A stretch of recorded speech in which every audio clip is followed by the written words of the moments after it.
What's up, everybody? Morning. What's good? The conversation today is a how conversation and not a why conversation, right? At the end of the day, the answer to the why question is because we can. And we have the brain power, we have the technology, we have the creativity to do it. So why not get it done? The basic tenet of AEVN is change, right? And, you know, as Octavia Butler says, God is change. And the ability to change and the ability to evolve, the ability to create, iterate, have an idea, and move that idea is the foundation of what we're trying to do. The idea is to really experience the future, feel it, heal it, as a collective to heal not only ourselves, but others. So how do we heal individual and collective trauma? Through visions of the future. Afrofuturism is very much transformative.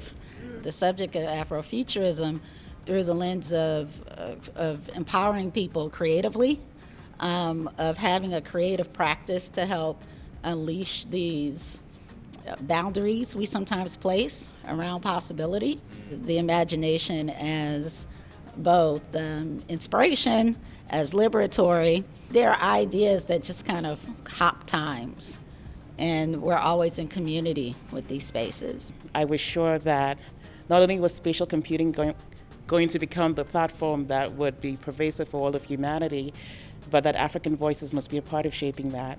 You know, I'm excited about the opportunity of VR to create something entirely new, not based on this world's traumas. Before we even have the conversation of getting into the spaces, make sure that the virtual spaces at least are being created by us, you know, that they're not being given to us, because I think that is so much of what is creating all of the other reactions. It takes me back to the questions around who owns the technology and who are the gatekeepers of the technology, and what does our interaction with them mean in terms of trying to at least change the status quo right now. We're not looking for permission.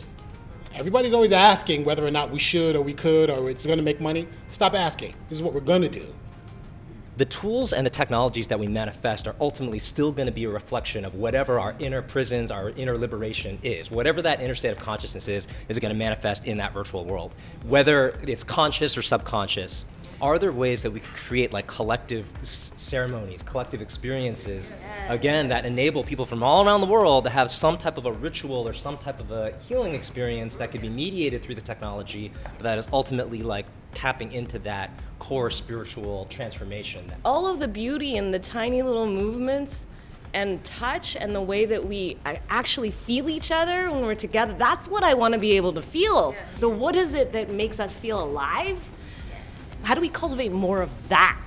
We have great machines, but they are imbued with that kind of history of them just doing stuff. Whereas if other people approach technology, it may be for a completely different purpose. So again, that idea of imbuing it with a type of spirituality is what takes it also off this kind of Western canon and moves into a space of other possibilities.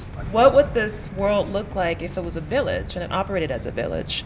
Meaning that we're all so connected and so invested in one another that we're always communicating. You know, indigenous communities that would stay in one place, you know, for a period of time and they would move, and everyone had a role and everyone was communicating. The left always knew what the right was doing, right?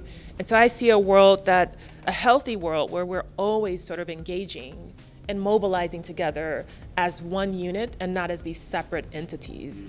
I'm curious about what it means to be able to have a free space to be fully expressive in these virtual spaces. And I think, you know, that's a big part of like the creation of art, right? Is like the ability to kind of like be in touch with like what your truth is, what's honest for you, being able to share that openly.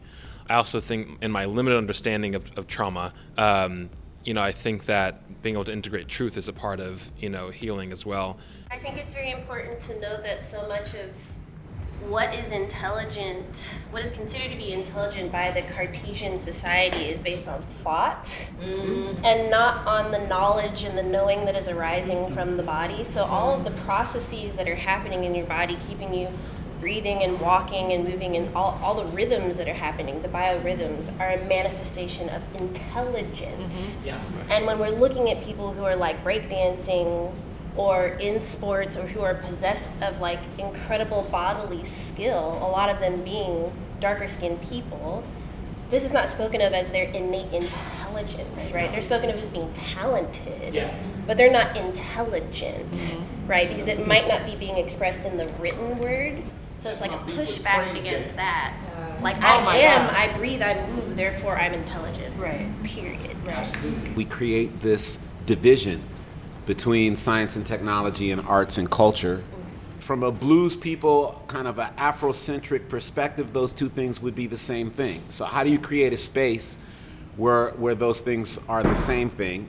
And then we're talking about being in the virtual space or being in the kind of real world, which reminds me of the Great Migration. It makes me think of African people moving from the South to all these cities and having to create really a virtual reality in their own communities, but then actually put a uniform on to be present in other people's communities. This idea that we have to accept either VR or real world versus there being a whole range of possibilities technologically in between what we have today, like, yeah, I think we should pull that apart. I think traditionally it's fair to say that we gather around food, literally saying "have you eaten yet" as a greeting, as a way of saying I love you. Yeah, you need more. In my picture of what this is, whatever this winds up being, like, we can feed each other. There might be some kind of like transition or acclimation lounge or something. Like, you can't just throw on your Oculus and show up. Like, you need to know. I realized, yeah, there's an element of resilience that's in it. Like, when I talk about Brave Space, I'm like, have you been equipped with the resources to be resilient, to show up, and you don't know who's going to be in the all-together space? I mean, if you watch and you listen, you can often see body language, how someone is responding, what are they saying, what are they not saying.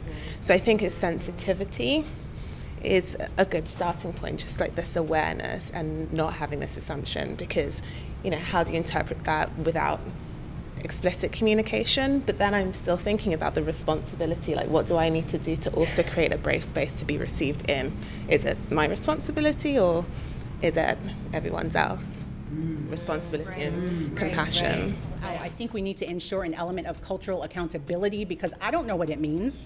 And I think that Black American versus continent versus London-based, there's a difference, and I just want to throw that out there as well. We want to not carry the traumas of the past into the future, but that knowledge of that past is what makes it possible for us to heal in that future. So is there a hall of history or a hall of the past that kind of articulates what these early technologies were for African people, cultural technologies that were used to create safe and brave spaces? I feel so full of love. I feel so seen. I would say liberatory technology is alive amongst us. Yes, absolutely. And I believe in your beliefs.